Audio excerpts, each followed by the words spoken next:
a gente começa o programa de hoje falando sobre sustentabilidade no processo pecuário. Será que o Brasil está aí tem resultados positivos em relação a esse assunto, sustentabilidade?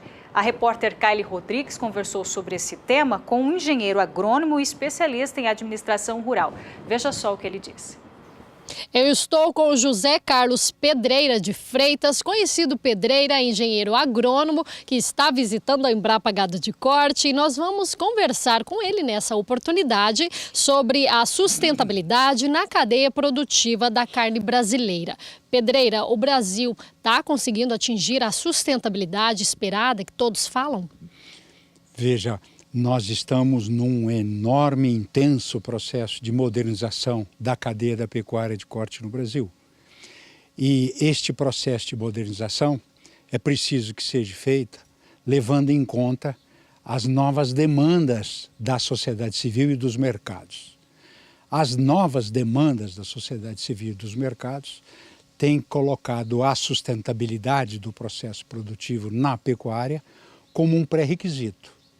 E nesse sentido, iniciativas como da Embrapa Gado de Corte aqui de Campo Grande e outras iniciativas que já existem na área de boas práticas na pecuária, na área de certificação, como o selo carne carbono neutro aqui, o projeto da Embrapa Gado de Corte, são iniciativas que caminham na direção da modernização da atividade da pecuária brasileira, da pecuária de corte sobretudo, levando em conta os conceitos e os paradigmas da sustentabilidade na sua dimensão ambiental, social e econômica simultaneamente. E o resultado disso será uma carne, ao final do processo, que vai aliar os atributos de qualidade da carne, de maciez, de sabor e de suculência, com os atributos de sustentabilidade ambiental, social e econômica. O consumidor também acaba cobrando isso. O consumidor é a maior razão de tudo isso. A sociedade no mundo e a sociedade brasileira, crescentemente, vem exigindo avanços na área de sustentabilidade nos processos produtivos de todos os setores. E isso também acontece na pecuária. Quando você fala em bem-estar animal, quando você fala em reduzir emissões de gases de efeito estufa, quando você fala na certificação dessas boas práticas, tudo isso compõe o conjunto de ferramentas que tornarão a carne brasileira uma carne sustentável e a pecuária brasileira uma pecuária sustentável. Se comparado com outros países, como que nós estamos? Nós estamos fazendo a lição de casa. Preciso lembrar que a pecuária dos trópicos, que a pecuária da Austrália, que a pecuária do Brasil, não é uma pecuária que se faz no resto do mundo. O resto do mundo trabalha numa pecuária temperada que já está bem avançada. Os Estados Unidos, com menos do que 50% do nosso rebanho, produz 30% mais de carne. Então nós estamos desenvolvendo a partir dos trópicos, do nosso conhecimento, através de instituições como a Embrapa Gado de Corte e as outras unidades da Embrapa, o conhecimento e a tecnologia que vai tornar possível produzir um boi de pasto sustentável e com qualidade. Ok, muito obrigada, Pedreira, pelas suas informações. Kylie Rodrigues para o SBA. Vamos saber agora como é que está a previsão do tempo para o centro-sul do país com a Graziela Gonçalves.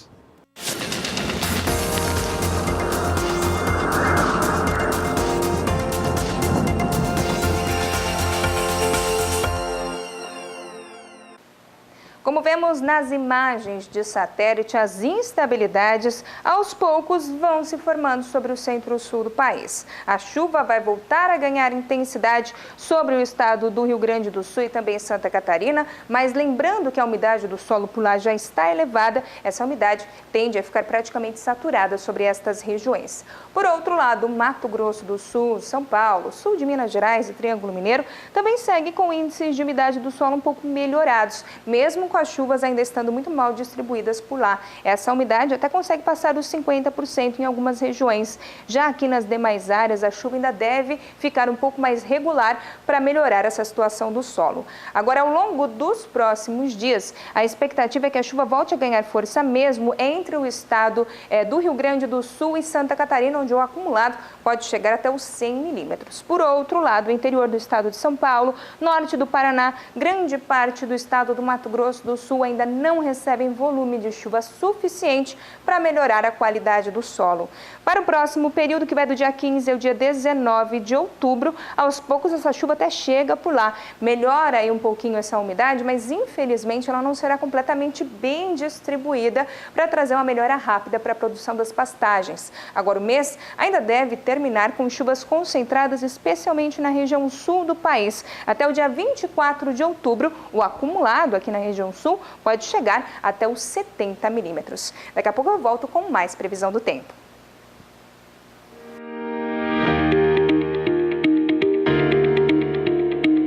Com a missão de liderar em soluções inovadoras para uma pecuária sustentável. Desde 1964, trabalhamos diariamente buscando entender os desafios da pecuária e propor soluções com foco na produtividade e lucratividade do setor. Em 1984, estimulados pela Embrapa, caminhamos ao encontro do progresso da pecuária intensiva no Brasil. Com o início dos confinamentos no país, surgiu a necessidade de mecanização do trato. E, para ajudá-los a fazer a diferença, lançamos a primeira linha de misturadora de ração total da América Latina. Iniciou-se então um ciclo contínuo de pesquisa e desenvolvimento de novas tecnologias. A confiança na marca Casale é resultado de um contínuo trabalho com dedicação e transparência, sendo nosso maior objetivo o de apoiar e entender nossos clientes, pecuaristas e técnicos do setor. Conte conosco. Casale, as melhores soluções para a pecuária. Bom, a gente vai para um breve intervalo comercial e na volta as informações de mais uma edição da Exposição Agropecuária de Roraima, Expofer. A gente vai direto a Boa Vista conversar com a nossa repórter, que mais tem novidades por lá. Nós já voltamos.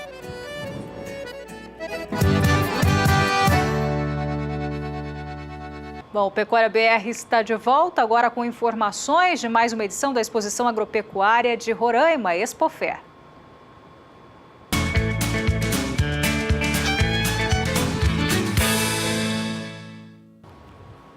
Bom, vamos direto a Boa Vista, em Roraima, onde acontece mais uma edição da Expofer, Exposição Agropecuária de Roraima. E quem está lá e traz mais informações para a gente é a repórter Rosa Cabral. Boa noite para você, Rosa. O que tem de bom para a gente aí? Boa noite, Renata, para você e a todo mundo que acompanha aí a nossa programação por esse Brasilzão. Olha, aqui nós temos programação excelente, viu? Porque amanhã, por exemplo, acontece o primeiro leilão da Expofer. São 700 animais, olha aí, entre bezerros, novilhas, não é? Vaca leiteira, isso a partir das 19 horas pelas lentes do Canal do Banho. A gente está vendo aí as imagens, tem aqui, por exemplo, a exposição da raça Senepal, aí essa raça que é indicada para cruzamento industrial. Tem negócios também para a agricultura familiar, por exemplo, instituições financeiras estão por aqui presentes para atender esse público, não é? Não só da pecuária, mas também da agricultura. E aí, sobre isso, eu vou conversar com Emerson dos Santos, ele é chefe de divisão de crédito rural da SEAPA, que é a Secretaria de Agricultura, Pecuária e Abastecimento aqui de Roraima. Emerson, boa noite para você. As instituições estão aqui e os negócios também? Sem dúvida, uma boa noite, né, os telespectadores. A gente está aqui com 5 instituições, né, além da nossa, tem mais 4, que eu posso denominar aqui o Banco do Brasil, né, o Banco da Amazônia, a Caixa Econômica Federal e um banco estadual que é a Desenvolve Roraima. Todos eles com foco de atender tanto o pequeno, o médio e o grande produtor. Agora, que tipo de crédito rural tem sido solicitado nessas negociações? A maioria deles é na área da pecuária, né? O Estado é um Estado promissor nesse ramo, nós temos um leque muito grande para trabalhar com pecuária. Então, a maioria das procuras independente da faixa etária, né, de produtores, a maioria deles procura a pecuária e aí a gente tem desenvolvido esse trabalho junto com eles, com a pecuária. E o crédito tem facilitado essa busca? O crédito é para aquele que merece, né? A gente sempre costuma falar isso.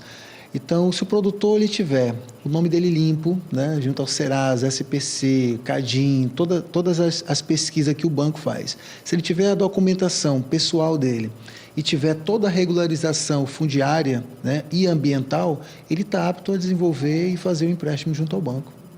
Agora, a gente está falando que é agricultura familiar, né? Mas qual é o perfil exatamente, por exemplo, econômico, que ele deve ter para ser atendido dentro dessa exigência? Olha, a gente tem alguns enquadramentos dentro da linha do Pronaf, né? Exclusivamente, nós da SEAPA, nós trabalhamos com o Pronaf, que é o Programa de Agricultura Familiar, né? É um recurso do governo federal, lançado através do Plano Safra. Então, nesse ano, nós temos o Plano Safra 2017 a 2020, então, extraordinariamente, a gente está aí com 4 anos de Plano Safra, e vem um recurso bastante significante para o estado de Roraima, onde esses produtores, eles se encaixando dentro da lei de agricultor familiar, ele pode acessar esse recurso sem problema, né? Então, ele tem os produtores, pequenos produtores, a gente enquadra aquele que tem até R$20 mil de renda anual, aquele que tem renda superior a 20 mil até 360 mil reais, ele já é cadastrado já como um pequeno produtor. Então, ele tem um valor a mais para emprestar. Ele pode emprestar de 150 mil reais ou até 350 mil reais. E aí ele tem essa facilidade toda de investir, né, conseguir o dinheiro para investir no seu negócio. E os técnicos, como é que eles atuam junto a essa população? É importantíssimo a gente tocar nesse assunto. Nós temos técnicos espalhados em todo o estado, né? Todo o estado de Roraima, nós temos técnicos capacitados, né, para atender esse público. Então, o principal ponto desse técnico é ir até a propriedade, fazer uma visita, uma vistoria, onde ele vai fazer a emissão da DAP, que é uma declaração de aptidão ao Pronaf, para então realizar justamente esse projeto de Pronaf, né? Então, esse técnico, ele tem um leque, né, um leque de sabedoria, vamos colocar assim, que ele atua em todas as áreas, tanto agricultura quanto pecuária, dentro das propriedades. Hoje, qual é o número, mais ou menos, estimado dentro nesse perfil desse agricultor familiar? Vocês têm um levantamento? Vamos falar primeiro dos técnicos. A SEAPA hoje ela é composta mais ou menos de 100 técnicos de campo, né? Para atender? Para atender todo o estado de Roraima, né? Então, a gente, fazendo um levantamento, a gente observa que não é o suficiente. Então, nossos técnicos são guerreiros, têm se desdobrado para poder atingir. Nós temos, em média, mais ou menos, segundo o IBGE, em média 15 mil famílias, né? Chegando a 20 mil famílias. Então, a gente precisaria aumentar significativamente o número desses técnicos, né, de campo. Agora, Emerson, esses problemas existem em qualquer lugar do Brasil, né? Não é uma particularidade daqui dessa região, não é tão bem sucedida no norte do Brasil, né? Agora, me diga uma coisa, que tipo de culturas eles plantam, que tipo de cultura tem sido mais acentuada na agricultura familiar? Olha, a agricultura familiar, a gente pode dizer que eles cultivam muito fruticultura, né? Dentre elas o abacaxi, que aqui está na Serra Grande, é um potencial muito grande. A parte de melancia, que nós temos até o Festival da Melancia em Normandia, Bonfim, né? Um potencial muito grande também. Nós temos o maracujá sendo cultivado, então nós temos várias frutas sendo cultivadas, né? A SEAPA também compõe de 5 vertentes. Dentro dessas vertentes, nós temos a vertente de mandiocultura, que também está despontando aí dentro do nosso estado por causa do potencial que nós temos de solo e temperatura. E também nós conseguimos, dentro da SEAPA, implantar a soja familiar. Então, como é que é isso? A soja, ela sempre vem para o grande, né? Uma coisa de várias áreas, vários hectares. Então, a gente conseguiu, dentro de um projeto de assentamento nosso, que é o PA Nova Amazônia, implantar em 2015 e agora 2016 a soja familiar. Alguns produtores se reuniram dentro de um polo, abriram suas fundiárias e alugaram a hora máquina e eles plantaram nas suas fundiárias toda aquela soja, no final colheram e o lucro ficou para todos eles, né? Através de uma associação e cooperativa. Tá vendo? É isso aí, né, meu povo? Aquela questão, né, de que juntos venceremos, né, assim? É isso mesmo, é isso mesmo. Tá certo, Emerson dos Santos, muito obrigada pela sua participação aqui com a gente. Encerrando por enquanto, né, a minha participação aqui no programa, e lembrando que amanhã acontece oficialmente o lançamento da vacina contra a febre aftosa no estado de Roraima. E aí eu volto com você, Renata, e a todos, boa noite. Tá certo, Rosa, obrigado pelas informações. Zaidan? Como a gente sempre faz às segundas-feiras, as informações do mercado de reposição, a compra de animais magros vendendo bois gordos. As pastagens ainda não atingiram uma fase boa de recuperação, isso acaba prejudicando o mercado de reposição e as recentes quedas na arroba do boi gordo também ajudam a diminuir os preços, a pressionar os preços no mercado de reposição. Vamos conferir o Gustavo Aguiar, analista da Scott Consultoria, que tem mais informações. Bom, o mercado de reposição bem menos firme atualmente do que a gente verificou nos últimos meses. Tem dois fatores muito importantes atuando no mercado nesse momento. O primeiro deles é a própria condição dos pastos, né, principalmente com a entrada de fato de uma estação mais seca, os pastos já perderam bastante vigor e capacidade de suporte. E também há uma indefinição no mercado do boi nesse momento, né, com alguns recuos de preço nas últimas semanas. Esses dois fatores juntos colocam o comprador em um compasso de espera. Aqui a gente tem, reforçando a questão de preço, agora em outubro, é um mercado tendo ligeiros recuos de preço para reposição, diferente do que a gente verificou tanto em agosto como em setembro, quando as cotações tiveram seguidos reajustes. Bom, para o curto prazo vai ficar essa questão de definição climática, principalmente com relação às chuvas, mas sabendo que recuperação mais plena dos pastos só devem ser verificadas mais para o final do ano, provavelmente até começo de 2018. Então, em curto prazo, eu diria que a gente tem um mercado um pouco mais pressionado para os animais de reposição. Obrigado, Gustavo. No oeste da Bahia, a arroba está por volta de R$ 140,50, segundo informações da Scott Consultoria. Vamos ver como é que está a relação de troca por lá. Dá uma olhada na sua tela. Quem vendeu um boi gordo com esse preço, R$ 140,50 arroba, pode comprar 1,4 boi magro, cotado hoje a R$ 1.710. Pode comprar 1,6 garrote e 2 bezerros. Vamos ver essa relação agora no Maranhão, onde, segundo a Scott Consultoria, a arroba está em R$ 129,50. Dá para comprar hoje 1,4 boi magro, 1,7 garrote e 1,9 bezerro. Vamos para o sul agora, essa relação de troca no Paraná. Arroba lá, segundo a Scott Consultoria, na região noroeste, está em R$ 139. Dá para comprar um boi magro, 1,3 boi magro, 1,5 garrote e 1,8 bezerro. Renata. Bom, e o Canal do Boi transmite daqui a pouquinho, a partir das 19 horas, horário de Brasília. A gente termina um pouquinho mais cedo hoje o programa Pecuária BR, o leilão virtual CFM Bull Trade, que coloca à disposição do mercado 400 touros Nelore. A gente vai para um breve intervalo comercial com imagens de alguns dos lotes que serão ofertados hoje à noite, daqui a pouquinho às 19 horas. Nós já voltamos.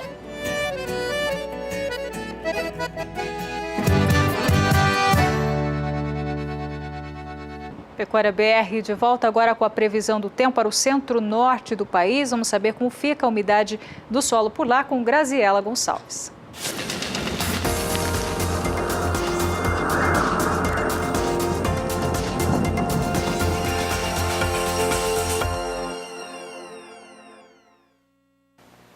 A situação ainda segue um pouco mais complicada sobre o centro-norte do país.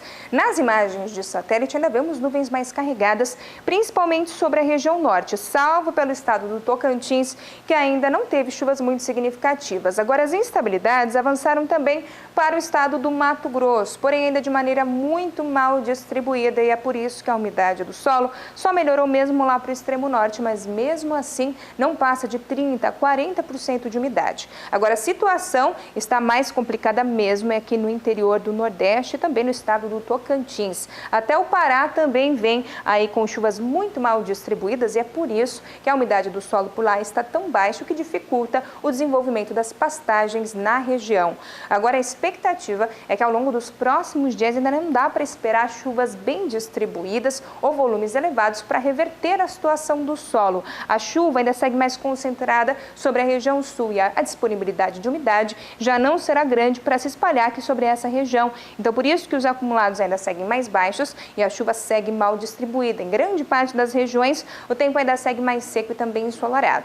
Agora, a expectativa do dia 15 ao dia 19 de outubro vai ser até que a chuva retorne um pouquinho, principalmente aqui para o norte do estado do Tocantins, algumas áreas aí do Mato Grosso, mas mesmo assim ainda não será volume suficiente para poder reverter a situação. Essa chuva segue mal distribuída e é por isso que a gente não vê grandes acumulados. Agora, a expectativa já para quase o final do mês é que essa chuva ainda não seja boa o suficiente para conseguir se espalhar pelas demais regiões do centro-norte do país e é por isso que a umidade do solo ainda tende a continuar mais baixa. Eu encerro minha participação por aqui. Até mais.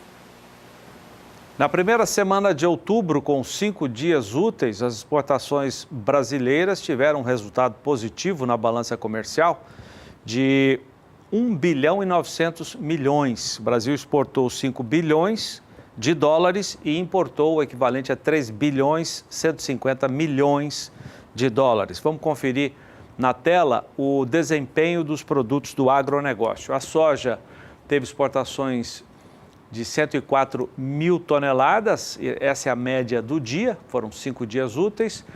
No acumulado desta primeira semana, 522 mil toneladas e na comparação com a média do mês passado, uma queda de 51%. Carne suína, 2.600 toneladas, a média diária de embarque. No acumulado, 13 mil toneladas, alta de 0,2% em comparação com a média diária do mês de setembro. Carne bovina caiu um pouco, a gente estava acostumado a ver 5.500, 5.600 toneladas diárias. Nesta primeira semana de outubro foram 5.300 toneladas, um volume acumulado de mais de 26 mil toneladas, quase 27 mil toneladas, e queda na comparação com setembro agora, a média diária de setembro, teve os números que eu acabei de dizer, e na primeira semana uma queda de 4,7% na média diária. Frango, 17.500 toneladas, com 87 mil no acumulado, queda de 1,7% na mesma comparação, e finalmente o milho, que teve uma queda também na comparação da média diária com setembro, no acumulado 1.415.000 toneladas até agora no mês de outubro. Esses dados foram divulgados hoje à tarde pelo Ministério do Desenvolvimento, Indústria e Comércio Exterior. Bom, agora a gente vai direto à Bolsa de São Paulo com a Sara Kirchhoff, que traz os preços atualizados no mercado pecuário, milho, bezerro e também boi gordo. Mas antes, a cotação do dólar teve alta novamente, né, Sara? Boa noite para você. Boa noite, Renata. Boa noite a todos. É verdade, o dólar teve uma importante alta hoje frente a diversas moedas estrangeiras, somente frente ao euro, que ele teve uma queda, e frente ao real, a alta foi bem significativa nesta segunda-feira, primeiro dia da semana, que no painel a gente acompanha de quanto que foi a valorização da moeda norte-americana. Dólar comercial em alta de 0,85% nesta segunda-feira, encerrando o dia aos R$ 3,18 mais 70. O que também teve alta hoje foi o milho no mercado físico, no indicador CPEA. A saca de 60 quilos, de acordo com o Centro de Estudos Avançados em Economia Aplicada, tem o valor de R$ 30,83. A alta no dia, em comparação com a última sexta-feira, é de 1,45%. E no acumulado do mês, o milho tem uma alta de 2,63%. Já passamos para o milho no mercado futuro nesta segunda-feira, que também operou em alta nos principais contratos aqui na B3 em São Paulo. O contrato com vencimento para o mês de novembro deste ano subiu 1,71%. No ajuste atual, o valor da saca com este vencimento é de R$ 32,14. Contratos com vencimento para janeiro do ano que vem, em alta de 1,23% por R$ 33,00 a saca. Contratos para o mês de março de 2018 em queda, o único contrato em queda hoje aqui na B3 em São Paulo, dos principais vencimentos para o milho. Queda foi de 0,32% e no ajuste atual o valor da saca é de R$ 33,89. Para finalizar, contratos com vencimento para maio. Alta de 0,24% e no ajuste atual o valor para o vencimento de maio do ano que vem é de R$ 32,78 a saca. Foram 970 contratos negociados para este vencimento. Já passamos para o mercado do bezerro, que hoje operou em queda no indicador CPEA. O preço médio por cabeça para o estado de Mato Grosso do Sul é de R$ 1.173,07. Uma queda de 0,17% no dia e no acumulado do mês, o bezerro tem queda de quase 1% no mercado físico, conforme o indicador CPEA. Já o boi gordo teve uma importante alta hoje no indicador CPEA. O preço médio da arroba, segundo o CPEA, é de R$ 143,25 para o estado de São Paulo. Uma alta de 0,67% no dia e no acumulado do mês, agora sim, o gordo tem alta de 0,34% para o mês de outubro. Finalizamos com o boi gordo no mercado futuro, o boi gordo MMF Bovespa negociado aqui na B3 em São Paulo. O contrato com vencimento para outubro subiu 0,07% nesta segunda-feira, com 150 contratos negociados no valor de R$ 138,85 a arroba. Nos últimos negócios, o vencimento para outubro, que é o contrato referência no mercado do boi gordo, já aparece com R$ 139,00 a arroba, contrato referência, então, que mostra uma tendência de alta para amanhã, terça-feira. Contratos com vencimento para novembro em alta de 0,47%. No ajuste atual, tem o valor de R$ 138,45 a arroba do boi gordo.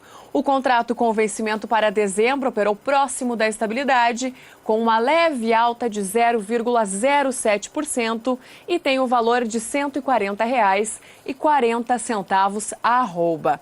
Por último, contrato com vencimento para outubro do ano que vem, o único contrato em queda hoje no mercado do boi gordo, aqui na BMF, aqui na B3, em São Paulo, queda, portanto, de 0,14% e o valor da arroba para este vencimento é de R$ 147,90. Essas foram, então, as informações do mercado financeiro para esta segunda-feira, primeiro dia da semana. É com você, Renata. Obrigada, Sara, pelas informações. Aidan? Uma semana atípica com o feriado na quinta-feira, feriado nacional. Aqui em Mato Grosso do Sul serão 2 feriados. No dia 11, o estado completa 40 anos de emancipação do Mato Grosso. E na quinta-feira, feriado de Nossa Senhora da Aparecida. Portanto, uma semana que deverá ser de poucos negócios, ou pelo menos menos negócios do que nas últimas semanas em função de tudo isso. As empresas frigoríficas se aproveitam para pressionar o mercado, fazer ofertas abaixo da referência de mercado e assim nós temos o início desta segunda-feira de uma semana atípica. Vamos conferir mais detalhes com o Gustavo Aguiar, da Scott Consultoria. Bom, segunda-feira de ritmo lento nos negócios com boi gordo, tal qual a gente verificou no fechamento da semana passada, na sexta-feira. O que a gente tem hoje, né, são os frigoríficos em boa parte ofertando valores mais baixos que a referência, né, sem muita agressividade nas compras. A maioria dos frigoríficos, ou boa parte deles, com escalas prontas para a semana, então já fazendo a escala da semana que vem. O feriado, né, de quinta-feira colabora para esse cenário. e vai ficar a expectativa nos próximos dias de como vai funcionar, né, ou como vai ser verificada a demanda por carne e o próprio ritmo de compra e como isso deve afetar o andamento das escalas das programações na semana que vem. Realmente tem um aquecimento, né, nesse sentido de vendas e poucas compras, os frigoríficos devem voltar ofertando preços um pouco mais altos, mas isso a gente vai verificar no decorrer dos próximos dias. Por hora, segunda-feira, ainda um ritmo bastante lento das negociações. Cotações do boi gordo. Oferecimento Topline Puron. Há 20 anos, sua ferramenta no controle parasitário.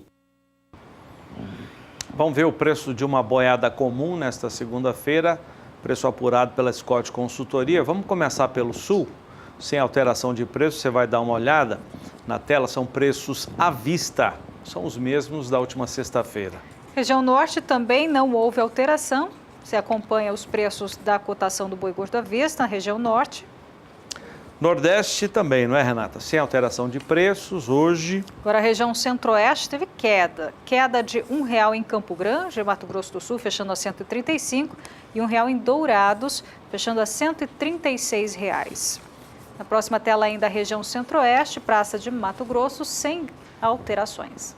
No sudeste também não, para fechar os números da Scott Consultoria. Os preços estáveis hoje.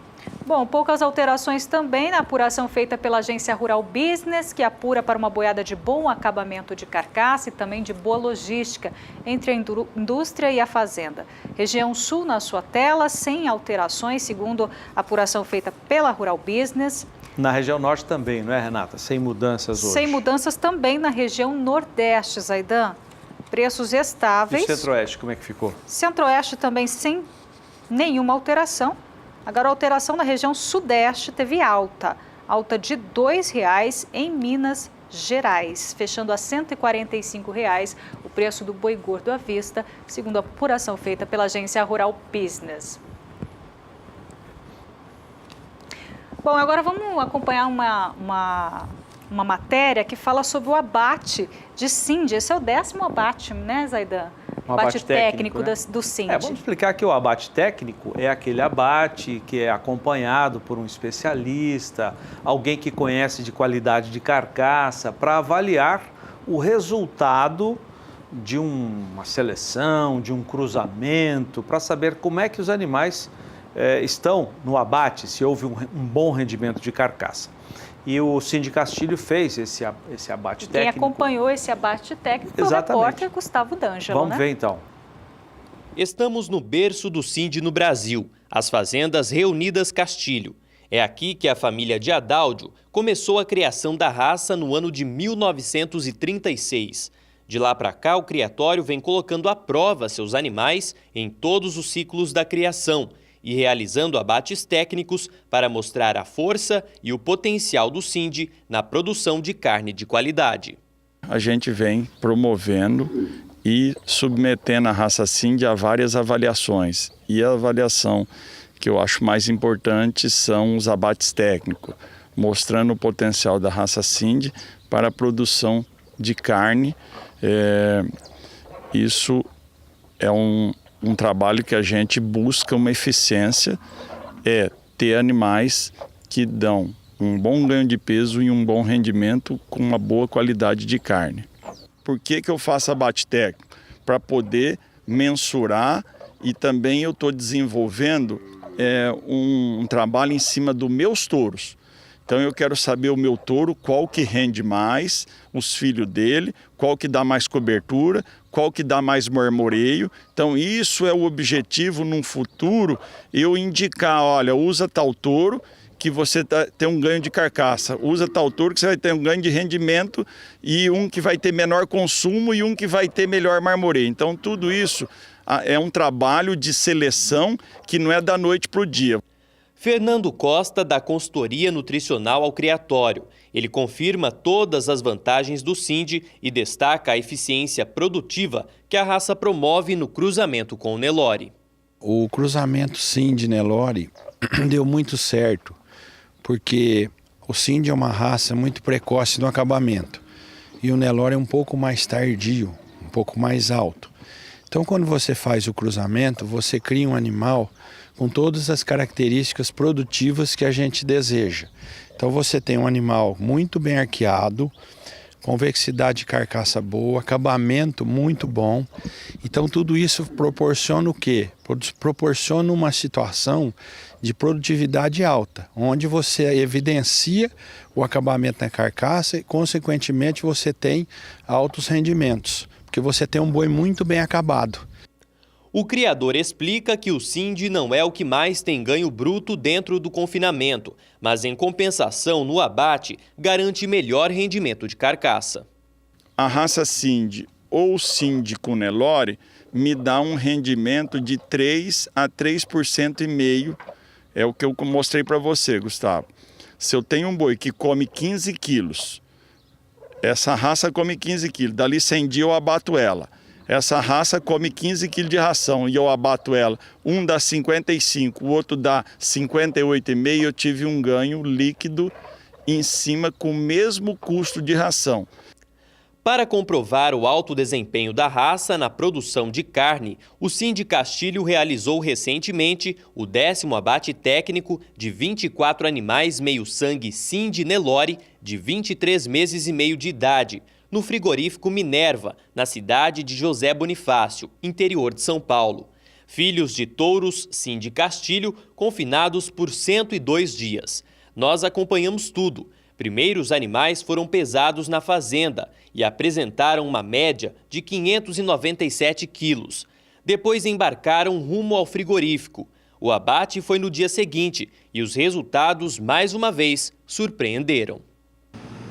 Bom, a gente já está aqui no frigorífico Minerva, em José Bonifácio. Os animais já foram abatidos e a gente vai saber agora do Adáudio como que foi esse resultado. Ela passou de 23 arrobas, confirmando um rendimento de 59, com castigo, e deu 57,5 com a barriga cheia. Então, isso aí realmente confirmou, e eu quero assim agradecer a confiança do seu Zé Humberto, que me cedeu esses animais. É um cliente de touro meu que confiou na raça Sind e mandou esses animais para realizar esse abate técnico. E o que surpreendeu também foi a qualidade da cobertura de carcaça, uma cobertura muito uniforme.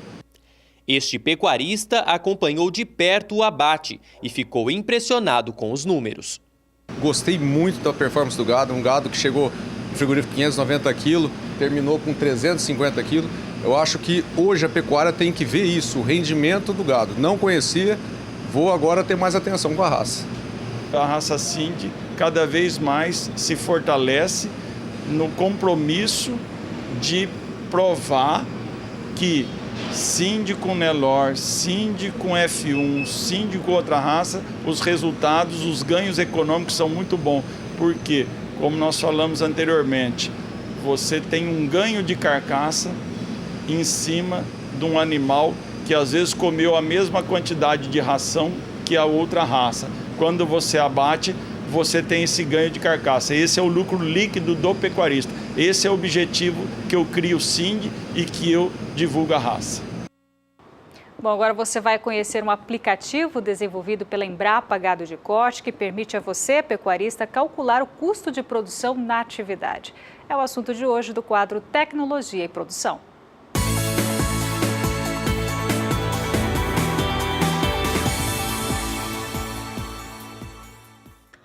Voltado para a atividade pecuária, o aplicativo CustoBov passou por reformulações solicitadas pelos próprios usuários, sendo a grande maioria pecuaristas. Entre as mudanças na nova planilha, que já está disponível no site da Embrapa, quantidades vendidas total e por hectare, subdivididas em animais para abate, para recria e engorda, medidas em quilograma de peso vivo e arrobas de carcaça. Com a ferramenta é possível calcular a produção, como ainda gerar indicadores como margens que refletem o desempenho econômico do negócio. Mesmo nos dias de hoje, muito produtor não calcula o custo de produção, né? E isso nessa época em que se fala tanto de necessidade de melhorar a gestão, de conhecer melhor o negócio, tomar decisões mais corretas, é muito importante. Então, o nosso intuito foi colocar à disposição dos produtores e dos técnicos uma ferramenta que fosse relativamente simples e que permitisse chegar a esses números. Lançado na Dinapec deste ano, o aplicativo CustoBov tem auxiliado diversos pecuaristas. Até o momento, já foram realizados 4.200 downloads. Conhecendo o seu negócio, o produtor sabe o preço a ser fixado pelo seu produto, consegue trabalhar com o mercado futuro, entre tantas outras opções. Então, saber quanto que custa a arroba que eu estou produzindo, quanto que custa o bezerro desmamado ou outros produtos que eu venha a vender. Se situa diante dos seus pares, diante dos outros produtores, diante inclusive, da pecuária de outras regiões ou outros países. Quer dizer, se a gente não conhece o custo de produção, a gente fica meio sem um direcionamento, realmente, né? É extremamente importante isso em qualquer negócio, né? Kylie Rodrigues para o SBA. Bom, e a gente encerra o programa Pecuária BR um pouquinho mais cedo, dando espaço a um grande leilão de hoje à noite, né, Zaidan? Começa já com realização da Central Leilões, direto de Araçatuba, São Paulo, a oferta de 400 reprodutores Nelore da CFM Agropecuária. É o leilão CFM Bull Trade, com um jeito especial de fazer o pagamento dos reprodutores. Um bom leilão para todo mundo. A gente volta amanhã. Muito obrigado. Grande abraço e até lá. Tchau, tchau. Até amanhã.